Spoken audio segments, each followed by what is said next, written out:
Welcome to Creative Piecemeal. I'm Tammy Takeishi, a board-certified music therapist. Join me each week as a new guest from across the fine and creative arts spheres shares struggles, triumphs, laughs, words of wisdom, and more in authentic, thought-provoking, and inspiring interviews. Hello and welcome to Creative Piecemeal. Today I'm with Tony Stewart. He is a former filmmaker and turned author. In the spirit of Paul Kalanthi's When Breath Becomes Air and Joan Didion's The Year of Magical Thinking comes Carrying the Tiger, Living with Cancer, Dying with Grace, Finding Joy While Grieving. A powerful story of love, loss, and recovery. When Stewart's wife Lynn receives a sudden and devastating diagnosis, their scramble begins to find effective treatment. Navigate life-threatening setbacks, learn to live fully in the shadow of death, and ultimately to share the intimate grace of her final departure from the world. After Lynn's death, with the help of friends, old and new, Tony slowly climbs out of his shattering grief and surprisingly eases toward new love. There is uncertainty, fear, and sorrow in his journey, but also tenderness and joy, along with a renewed perspective on what it means to live and love with one's whole heart.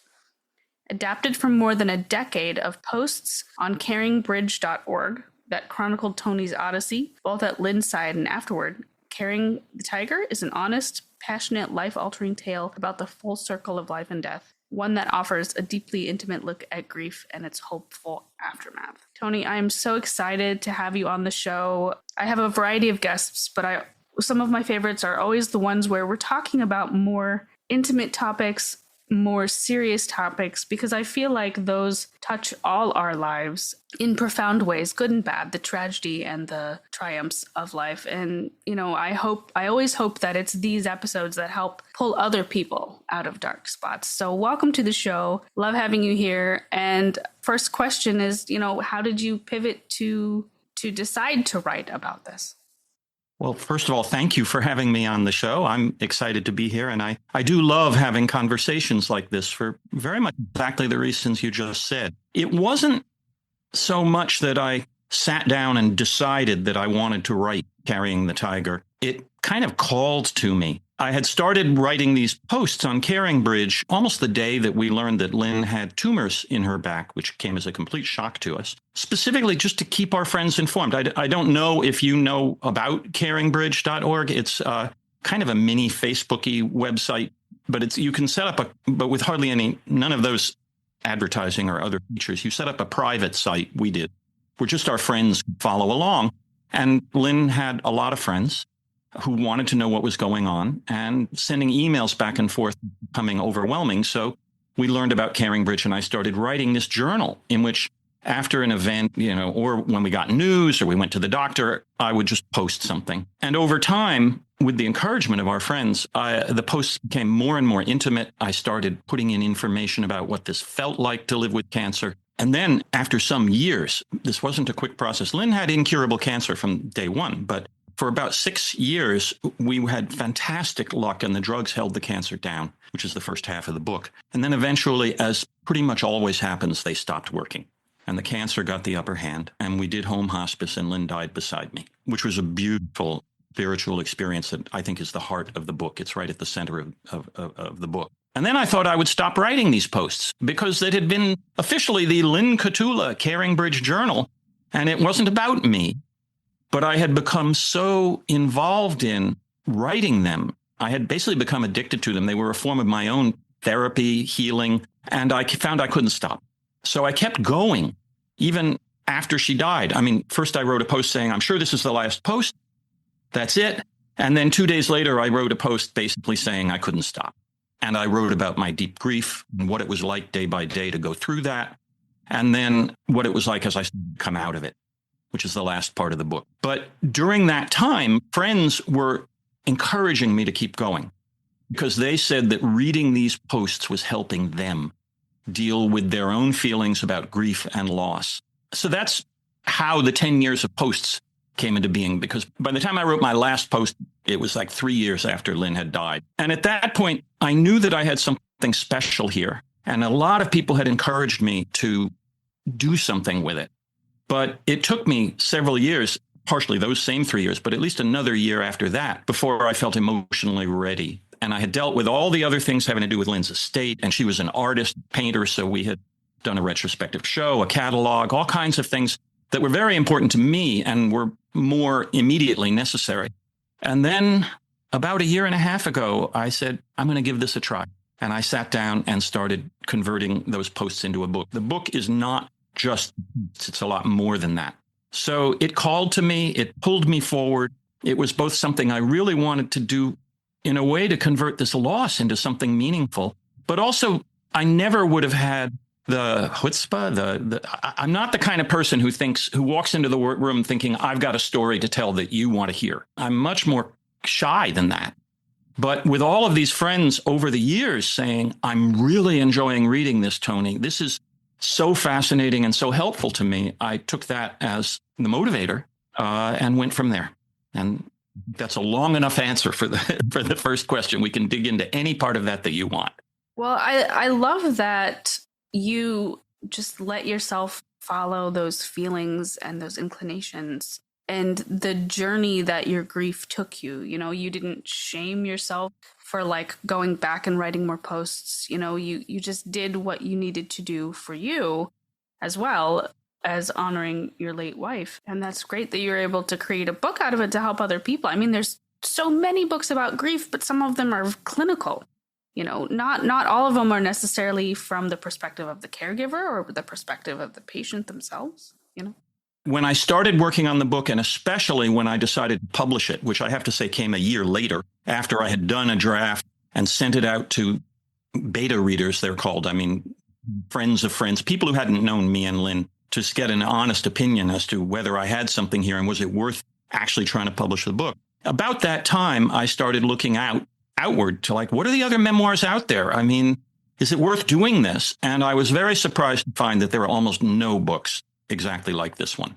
The two that you mentioned in the start of your description of the book, which is one is called When Breath Becomes Air. This was a very good seller about 5 years ago, is mainly about a lovely man's life from when he learned he had his biography up till he dies, with a chapter written by his wife as an epilogue about the last few days of his life. And then it stops.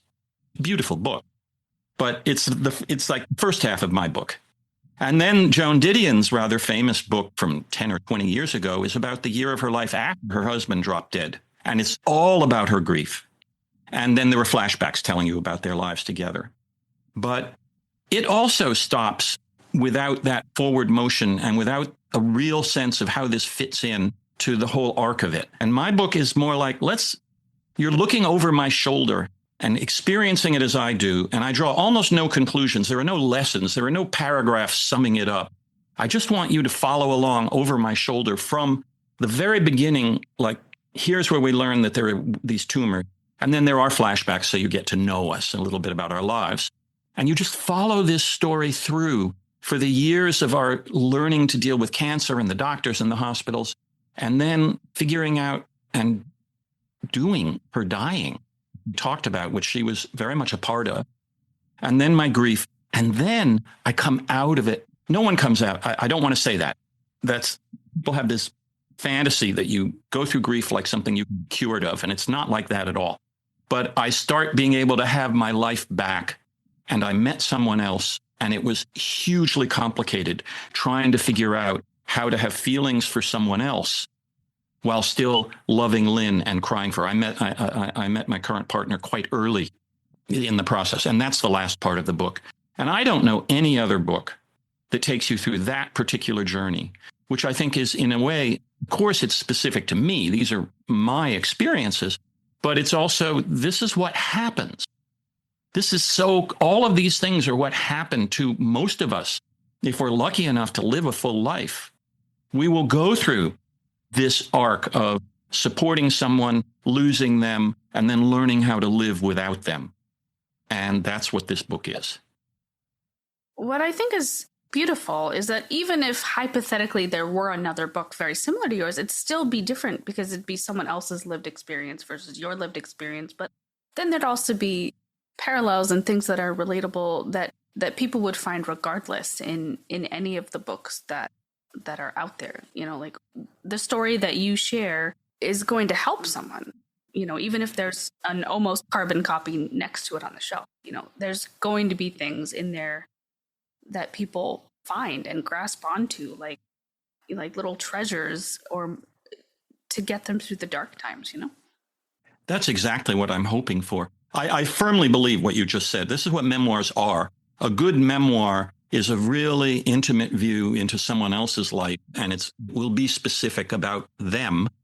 But almost the more specific it is, the more universal it becomes. At least that's been my experience. You find yourself, as you read it, bouncing off of all of these experiences and thoughts that the author is having and relating them to your life or to what you imagine might happen to you later. Because I think a lot of people who read Carrying the Tiger won't have necessarily, they may have parents who are getting older and are getting closer to this, or they won't necessarily have been through this exact experience, but we can imagine what it will be like for us in our world. And you can respond to like the difficult decisions that Lynn and I had to make and the choices we made, some of which worked out and some of which did not, and think, oh, obviously I won't face that exact choice, but choices like that will come up. What do I think about that? What would I do in that situation? And that helps you understand and prepare for when something analogous happens in your own life. And I'm so glad that you found the courage and found the, I hate to say motivation, but I can't think of any other word there, to write this, the vulnerability to share yourself like that, not only on Caring Bridge, but then later in this book. What was it cathartic to have it out? I mean, what did it feel like to get it like completed for you? Gosh, there's so many layers. Until you used the word "get it completed" for you at the end, I was thinking of what it felt like in the middle and the during. I think there were multiple catharses. there were multiple layers to this during the writing of. So this is when I was writing the Caring Bridge posts. That's when I began to open up more and more as I went along. I didn't start out as this kind of open person. I've only become active on social media relatively recently, and primarily so that people can find me because of the book, although I'm actually kind of enjoying that process more than I expected to. But I was very private, introverted, call myself a cheerful introvert on about page 10 of the book. So I started writing this stuff, and at first it's pretty factual. We went to this doctor, and here's what they're telling us, and we're really scared. I mean, I would say we're really scared. It wasn't only information. And then somewhere in there, a year or more in, a friend that I've known for years came up to me at, I think it was actually a gallery opening, because Lynn was an artist. We would often see our artist friends at gallery openings. And he said, Tony, I feel like I've really gotten to know you from reading your posts in a way that I never did before. This is someone I've known for 25 or 30 years.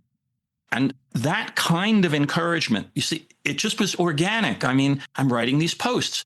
What am I going to talk about? Well, I'm going to talk about what it feels like, not deeply. I'm going to touch on it. Lynn wouldn't let me share the full extent of her pain, her fear, or the messy side effects. I mean, you will find diarrhea openly mentioned in the book. She wouldn't let me use a word like that in the posts first. She said, I don't want people to feel sorry for me. I want to be able to share this experience, but not be cancer to them. I want to still be Lynn to them. So she would keep me from going fully deep, but I was sharing more and more of the real stuff of it, and then getting feedback like what the guy said, what my friend said. And that became a feedback loop that encouraged me to go deeper. And sort of the more intimate I went in sharing what was really going on with me in those years of learning to live with cancer, the more positive feedback I was getting, and the more people were reading the posts and saying encouraging things, which were hugely important. Comments that we got back were hugely important to us. All right, so we get to hospice, and hospice played out in a relatively short time. I should say, getting to hospice is itself a major issue, and the choice to stop treatment is huge. And I talk about that at length because it was very big for us, and we almost didn't do it, and we almost made a terrible mistake. And then our beloved oncologist intervened and said, sometimes you have to say enough is enough. This might be the time to stop, which was amazing. But We got into hospice. And at that point, Lynn only lived 2 more weeks at home here in my apartment. And it went really quickly. And at first we could talk. And we had these amazing conversations, which are described in the book. And I found I was getting up at 2 or 3 in the morning and writing posts. This stuff was just coming out of me.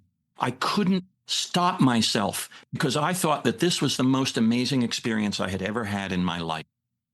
That being with Lynn while we both knew she was dying and watching the day-to-day changes as she went from able to talk and communicate and sit up the last few days of her life when she was basically lying on her back and breathing and hardly able to communicate, but still communicating with me, even with a gesture, a touch, a mumbled half phrase, which were so meaningful.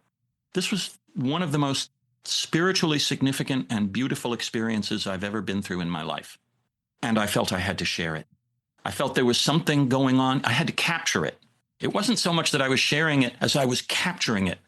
And the words were coming out of me with a sort of a beautiful intensity that I don't know where it came from. So at that point, I was having a wonderful cathartic relationship with the words, and then with the friends who wrote back and said, thank you so much for telling us what's really going on. This was during COVID. This was at the height of COVID. We could not have visitors. I mean, we did have some aides. We did, in fact, have a few visitors who braved COVID. But and it wasn't 2020. We were now into January 2021. So I shouldn't say the height of COVID, but it was still very much COVID. The vaccines were just coming out during this period. So we were very isolated here. And I was sharing this with our friends. And then, as I said, she died, and I kept going and I kept sharing. And it had turned into an emotional post. It had turned into a post about what the world felt like for me, not where it started. So then to get to your question, which is how did it feel to complete the book? 3 years passed, 3.5 years before I went back to this material and felt that I could. And the year of writing the book, converting those posts into an actual book that someone didn't know us might want to read, was intensely draining and also compelling in the same way. Because now, 3 years later, I was reliving what these painful experiences had felt like. And when I finally finished it, it was huge. It was this, like, I've done it feeling. Mind you, when you write a book, you think you've finished it more than once. So, I've done it. And then I send around this draft and I get wonderful comments back. And I realize, okay, yeah, it's pretty good, but I need to do this. I need to do that. And then there were about 4 more I've done it moments. It's hard to, isn't as if I wrote it out of whole cloth. I'd had all of these previous relationships to my writing over the years before that. But it was, again, a reliving and a re-experiencing. And I had to dig way deep. So I said that when I put up the original posts, Lynn had me leave a lot of stuff out. When I wrote the book, one of my challenges in converting those posts into Carrying the Tiger, the actual book, was to go back and remind myself and capture all those things that we had left out. First, the ones that I knew we had left out, and then things that I had never written down that came back in the course of the 1.5 years of working on the book. I just kept having more and more memories like, oh, I forgot about this. Let me go back to that page and put in this detail or this conversation. And it just got richer and richer. What did it feel like to have to keep jumping into that world over and over again? Did it help you on your healing journey? I think it did help me. I'm only hesitating because a large part of the year of writing was more about craft than helping me, if you follow me. Mm-hmm. But then every now and then there would be one of these days when something came up and I would just start crying again. And I would relive a moment like that. I think the first year after Lynn died, and especially the first 6 months, I'm one of those people who cries a lot in grief. I didn't know that. I found that out. And I was crying buckets multiple times a day. By the time I was working on the book, 3 or 4 years have passed. My life is full of other newer experiences that sit on top of these deep and heartfelt memories. And so I wasn't feeling that way. And much of the time that I worked on Carrying the Tiger was about how do I make this a story that someone would want to read? It's such a difficult set of events I need this to, if people are going to start this book and make it to the end, and the first 150 pages are about all these events with multiple spinal operations, hospital delirium. A lot of things happen to Lynn, which are genuinely interesting, but also potentially really depressing. How do I make this something where once you start the book, you want to keep turning the pages? And so that was on my mind all the time and was what I was really aiming towards for most of that year, with these flashes of emotion that would just take over me and which have to be part of healing. Everything is part of healing. I do want to say something. Before we started recording, I mentioned to you about the process of recording the audiobook. And this really speaks to what you're talking about. So I finished writing the written book, Carrying the Tiger. I'm in the process of getting it distributed, all these things. And I realized a lot of my friends love to hear audiobooks. That's how they get their literature. I'm not one of those people so much, but I really need to make an audiobook of this. And besides the fact that it's hugely expensive to hire a narrator to do it for you, everyone that I read about said basically, if it's a memoir, the best thing you can do is read it yourself because it's your voice, it's your words and your experiences. So I read up on and was advised how to do this. I set up a little recording studio at my desk. And for 5 days, 1 week in January, more or less all day with breaks and vast amounts of hot water with honey in it, I recorded the book. And that took me back. Reading the book out loud took me back to those experiences in a way that writing it hadn't, because when writing it, I was constantly looking at, oh, this sentence is too long. And what if I move this around? And what do I really want to say here? And do I really need this paragraph? And that was all finished. I'm now recording the book as if someone else had written it, but it's my life and my story and my painful and loving memories. And I was deeply emotional through large parts of that week. And remembering things that I had left out of the book, I actually added a page. I actually sat down in the middle. I recorded the audiobook and said, oh my God, I had forgotten this one thing. It came back to me while I was recording the description of that day. It's so meaningful to me. And I sat down and I wrote out 4 paragraphs and I got them. I checked them with my editor and I set up my recording studio again. And I recorded those paragraphs as an insert. And now they're in the book because it had just come alive for me. Did that answer your question? Yeah, I'm glad you had that opportunity to do that. I can only imagine, the mix of emotions that brought back for you. It was a very rich stew. Now, I should say, challenge that I face, I think this is common to anyone who's going through deep grief, but I write about my experience and my challenges in the book. And for me, the challenge was, how do I convert all of these memories into happy ones? I start out in the first weeks. I mean, I'm surrounded by photos of her. I'm living in the apartment where she just died in the bed next to me. And I've got photos of her everywhere. And I was putting together an online memorial for her, a Zoom memorial, because it was COVID. It turned out to be a really good thing to do it on Zoom. Far more people attended than if we had done it in person. But all of these photos and all, you'd look at one and you'd remember that moment it was taken. And I'd start sobbing, oh, I'll never have that again. And the challenge of moving forward in your grief, in my grief, was to reach a point where looking at the same photo, I would primarily remember what a good time we were having when we chose to take the photo. And why is it that I have that photo? Because all those good times are there in my memory, in my past, in my love for her. I was wondering, I don't know if you touch it in your book because I've yet to read it all, but how did you and Lynn meet and what was your life like before? Happy to answer that. And it is in the book because this is one of the things I felt I had to put in. You can't just start reading Caring Bridge posts about people you've never met and expect to enjoy the process or even care. So, almost on page 3 of the book, after we get the startling news, I flash back to Lynn and I met and I tell a little story about how we met. We met in the 1980s. I am now past retirement age. At the time, I was 29 and she was 39, and we were both swimming in the Columbia University swimming pool. I was in the process of getting divorced. I had been married in my 20s and was getting divorced. So I was, as I put it, I was on the rebound. I was looking at all the women around me, trying to reassure myself that my life was not over, that I would be able to date again, that kind of thing.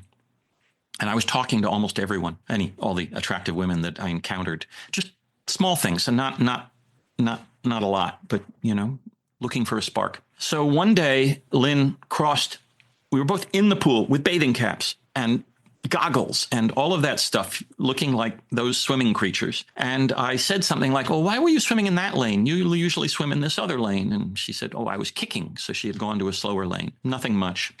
And the next day when I went swimming, there she was, because we both swam in the same time slot. There she was doing leg stretches at the end of the lane. And I stopped and had a second conversation with her. What I didn't know is that she had thought, "Oh my gosh, this guy notices me. This guy talked to me. Wow, he must be wildly attracted to me. I'm going to do these leg stretches," which she never would do, in order to give him another chance. And she didn't realize that I was saying little things like that to basically all the women I encountered, had an opportunity to. And that is, we started a conversation, and it went from there. Oh, that's really cute. Oh, sorry, I talked right over you saying something that I really appreciate. She was a very impish, warm person. I will say she had a wicked sense of humor. In our second or third conversation, and this is also in the book, we started saying, "Hey, these are, we should try and get together on dry land. Start talking about actually making a date." And I said something like, "Well, I'm free every night this week except Wednesday, when I volunteer for the Rape Crisis Intervention Program at St. Luke's Hospital," which is the neighborhood hospital. And she just looked at me and said, "Oh, so you stay home on Wednesday nights and nobody gets raped?" And I, as I say in the book, so quick, so clever, so confident, and who would say such a thing to a near stranger that they're talking about having a first date with? And I fell in love with her. That's it. When I look back on those early days, I say, that is when I fell for her. I've never known anyone else like that. So she was an artist, a painter. She had a day job, but she had a real gallery, a real modest career painting still lives, some of which are in the book. There are photos in the book of us and of the. And I was a filmmaker when I met her, and then fell in love with developing software. My training is as an English major and theater and film. But this was the 80s. And in the 80s, laptops, they weren't laptops then. Home computers were brand new, and there was a need for people to develop software for them. And a lot of people like me, who were innately technical, taught ourselves programming, in my case, because there was a software I needed and no one else had written it. I taught myself programming. And then I spent the next 20, 30 years going from one thing to another, first with software, then in the business world. By the time the book happens, I was working as an administrator in a small residential treatment facility for adolescents who have behavioral problems, which couldn't be further from the beginning of my career. But what's really fun is that in the middle of that, I had a job where I had to fly to Europe a lot, like 15 times a year. I should say, it was a kind of consulting, but it was the low rent consulting, which was tremendously fun. But I was flying economy. I was not one of these fancy consultants up front in the plane, but I earned so many frequent flyer miles that we started saying, what are we going to do with all these miles? And we decided to start going far away. And we had these wonderful trips to India, Southeast Asia. Lots of them for like 3 weeks or a month at a time that we would take together. And I write about some of those experiences in the book. So you get this sense of us in terms of, I'm not going to write about my business career, those things. That would be rather boring. And it was in the past by the time the book started. But you do get a sense of the two of us and what her personality was like and what it was like for us living those 35 years together. I love that you were both creative. How did that play into your relationship? Did she encourage you to paint? Did you watch films together? How did the creativity exist within yourselves? I actually, in all of I called it a business career. In fact, my entire career was doing creative things. It's just not things I ever would have associated with creativity when I started out doing film and theater. When I designed a software application, I was creating something that was going to help people do their jobs. And I loved the process of laying out the screen, figuring out what they needed. How can I lay out the screens that'll walk them through this? How can I make their lives better? And it was just as compelling to me and paid significantly better than when I had been making the movies in my 20s. At first, Lynn accused me of bait and switch because at the time she met me, I was a filmmaker writing a novel. I did write a novel back then. It didn't get published. And during the time that I was shopping it around is when I fell in love with software and discovered, hey, this is really creative and I love it too. She was happy with that. And I encouraged her to keep painting. I just loved that that the income I earned was helping us have a lifestyle in which she could spend 20 hours a week making paintings. She also worked. I mean, I never made that much money, but she worked. And of course, we went to tons of art, and I learned so much more about looking at paintings than I had before I met her. And I love going to theater, so we went to theater. We played music. But I mean, I would say that her art was the central creativity that our lives revolved around. But what kept me going was that in all the periods of my career when I was happy, and there were some when I was not, I was creating things. It just was really important. It's just who I am. I would love to pivot a little bit into another creative question. What is one of your favorite parts of creating, and what is that you think or know was one of your wife Lynn's favorite parts of creating? Okay. Interesting question. Let me do Lynn first, only because you asked it in the second half of the question, and it's right in front of me there. For most of her career, what she loved, she fell in love with still lives, which is objects on a tabletop, which was out of fashion through virtually all of her career, although they're more in fashion now. And the part that she loved best until she got cancer was the setup.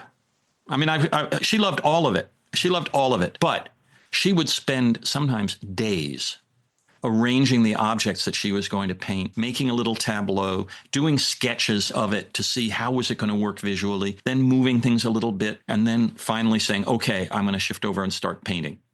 And when we did her retrospective, we showed some of the sketches. They're really great in their own right. And you can see the process and the transition into the painting. Now, then she might spend a week or 2 weeks on a modest-sized painting of a few objects on a tabletop. And it was almost like meditation for her, she's so mindful. Any painter doing this kind of work is, where she's just looking at the tabletop, looking at her painting, saying, I need a little more blue here, and what if I did that? And then, oh, this looks better, but now it's completely set up, ruined the balance for the left side of the painting. Now I have to do something else. She liked that process too, but I think she loved the setup more than anything. For me, the hardest part, except when the muse visited me those nights that I talked about during hospice and writing in the middle of the night, the hardest part is facing the blank page and getting something down. And the part I love most is the editing. If I can just get some version of it down, I might spend days or weeks going back. I mean, it isn't that I literally look at one page for weeks, but I will keep coming back to that page again and again and realizing, no. Okay, what? Here,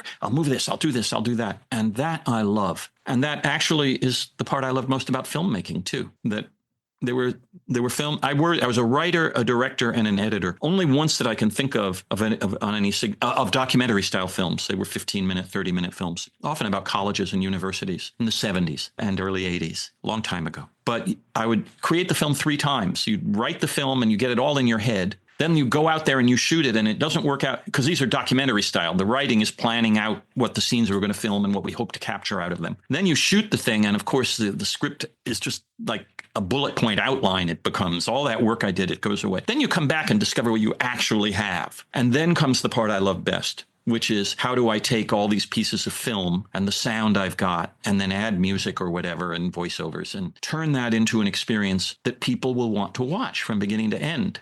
And if I realize I said something very similar to you earlier in this interview about making Carrying the Tiger, the book, out of all those Caring Bridge posts. As I was doing it, I realized, oh, this feels really familiar. And it reminded me of the film editing from 30 or 40 years earlier. Wow. Now you've got an answer for if someone asks you again. Thank you. It's fun talking about this stuff. No one's asked me. I've done a few podcasts now to support the book, but no one's asked me that kind of question before. All right. I would love to touch a little bit on life after Lynn passed. Losing someone very dear can be it feels like earth shattering, like the universe has changed. Like when I lost my parents, it felt different for each one. But after losing my father, because he was the last of the 2 parents to go, I literally felt the world, like the energy of the world felt different from the moment of his passing onward. And I only got, at least for me, I only felt that energy return in the presence of some very, very specific people. Have you ever encountered anything like that? Well, let's just say, I will say more, but the chapter after Lynn dies, the title of the chapter is Shattered. And I go on at some length about in that chapter spans about 5 or 6 weeks. And it isn't quite day to day, because you don't want to live with someone else's deep grief in detail every day. But I tried to show what it was like for me to go through what you just said. And looking back, I realized it was exacerbated because it was during COVID. And at that point, those of us who had the vaccination, I had just had my second shot, was willing to go out and go shopping and things. But still, the world was still very kind of shut down, partly shut down. I'm in New York City. We shut down a lot here. So I felt very alone in some ways. And I was coming back to the apartment where Lynn and I had lived and where she had died. And it was shattering, disorienting, not linear. There were immediately after she died, there was at least a day when I thought, oh, I can do this. And later you realize, well, actually, I was in shock. It's the kind of shock you have after a physical accident where your body just masks it. You don't feel the pain. I had a serious emotional masking of it for a couple of days. And then just oh my God, everything. I couldn't do anything. I was so, I talk in the book about I'll start Swiffering the floor, the sweeping the floor, dusting the floor, which I do. I have 2 cats. I have a lot of wood floors. It's a very sensible thing to do. I used to do it every day. So I'm going to do this. I'm going to take out that thing and start walking around and just get up some of the cat hair. And an hour later, I see the Swiffer leaning against in some random spot against a piece of furniture, because I couldn't even finish that task, because everything I started to do, some other thing would come in and grab me and pull me in some other direction. I couldn't do much of anything that day.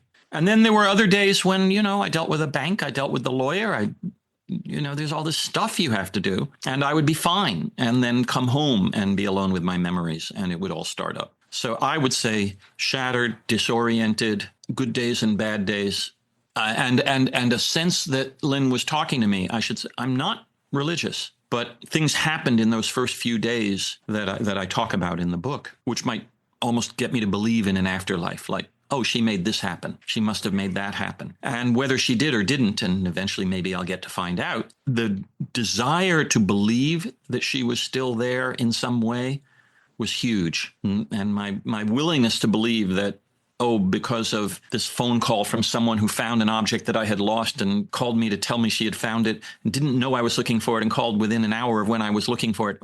It's a bigger story than that. It's in the book. But still, I was willing to believe that this kind of unbelievable coincidence, well, it must be that Lynn made that happen, because I wanted to believe she's there in some way, still a part of me. In looking back, and what is something that surprised you the most about your own grief journey?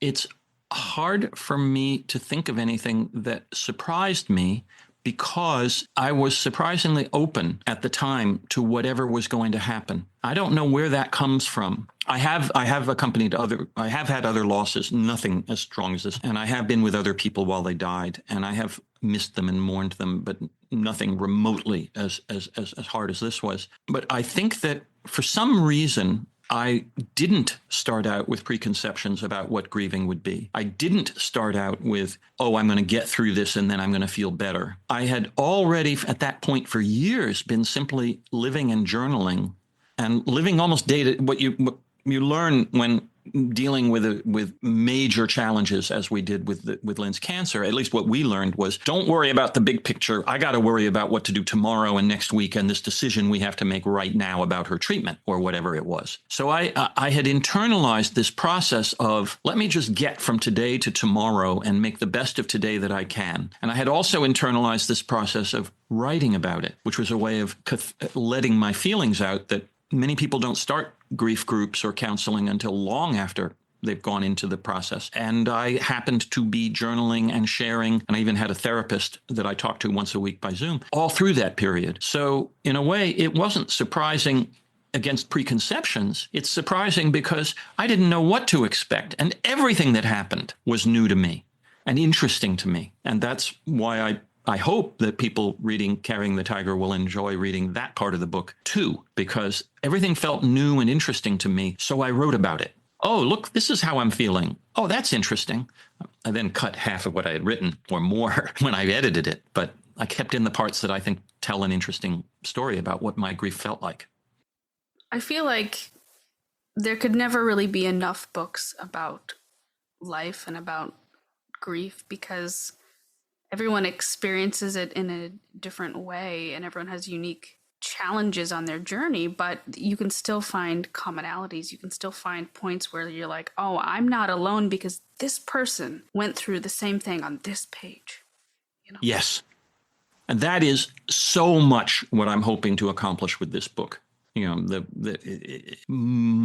The part that lives with me after I read the book is for me is the second half of the book, is the hospice and then the grief and then coming out of grief. Other readers have told me that they connect to the first half of the book, which is about living with cancer and dealing with doctors. And it's almost like two books connected to each other, because that's how my real life flowed from one set of events into the other, although it's the same voice telling you all of it. But even in all of this, what I wanted and what I hope is that people will connect to these events in their own lives. That reading these events will connect them emotionally and even literally. I kept in, when choosing what to include, what to keep, and what to cut, one of my main goals was to keep in the things where if I were going to write a here's how I dealt with grief kind of textbooky thing, these are the experiences from which I would draw my conclusions. And then what I did was not tell you what the conclusions are that I would draw primarily. But there are events and things in there that are specifically in there because I think I'd really like people to know that this particular detail happened to us. I don't think everyone knows that this can happen. Let them see that this happened to me. And it goes, that's a lot of what and what I wrote the book for, is to share that in hopes that it will help people. Excellent. Well, Tony, thank you for joining. I've got one more question for you, which I think will tie in really well. And it happens to be a question I ask often at the end of my show, which is, what does living a creative life mean to you? For me, it means being open to the impulse to create and not suppressing it. Right now, I've got a thing going on Substack. Where I write small pieces. It's my current equivalent of the Caringbridge journals. So for me, I see myself as a writer who is alive in the world. And when something happens around me, to note it, that moves me. When something happens around me that moves me, to note it and to take the time to write something. Not all of which end up being anything I want to share with everyone else. It's also trying to find 15 minutes a day, which is a manageable amount of time, even in a busy life, when I will just sit down and try to write something, even if I don't know what it will be. And often I've got things that are kicking around in my head, and I'll sit several days in a row and look at them and maybe not write anything worthwhile in the 15 minutes. But eventually, because my subconscious is working on it throughout, something will start coming out. And maybe it'll end up that I'll post it on Substack. But I think what I first said, it's being alive to being open to the impulse, not suppressing it, but finding a way to act on it in your life. Excellent. Well, Tony, thank you so much for joining the show. And listeners, please check the show notes to learn more about Tony and to connect to him on social media and to buy his book. As always, thanks for listening. Thanks for listening to Creative Piecemeal. We hope today's episode left you feeling inspired. This podcast is independently created and produced by the host, Tami Takaishi. More details about today's guest can be found in the show notes, along with links to the podcast's socials, merch store, and ways to support arts organizations AHA Broadway and New Normal Rep, both near and dear to Tami's heart. Don't forget to visit creativepiecemeal.com, the official podcast website, where you can leave fan mail, write a review, explore Tami's blog, and discover the growing collection of episodes. Special thanks to our audio engineer, Alex Rapetti. Additional narration by Dante Jace. Let's keep celebrating creativity in all its forms.